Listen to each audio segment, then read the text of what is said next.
నిర్మల్ జిల్లా కేంద్రంలో అర్ధరాత్రి దొంగలు బీభత్సం సృష్టించారు. పట్టణంలోని బుధవార్పేటలో గల ఓ బంగారు దుకాణంలో అర్ధరాత్రి చోరీకి పాల్పడ్డారు. షట్టర్ తాళాలు పగలకొట్టి లోనికి ప్రవేశించి దొంగలు సుమారుగా 3 కిలోల వెండి, బంగారు ఆభరణాలు అపహరించినట్లుగా బాధితులు పేర్కొన్నారు.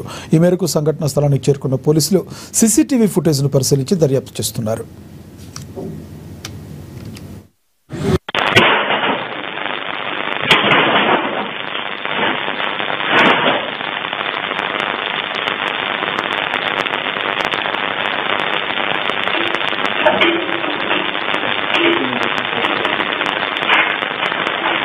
గుల్ల నడుసాయి అనేది ఒక బంగారు వ్యాపారస్తుడి దుకాణము నిన్న రాత్రి దొంగల బీభత్సం సృష్టించారు.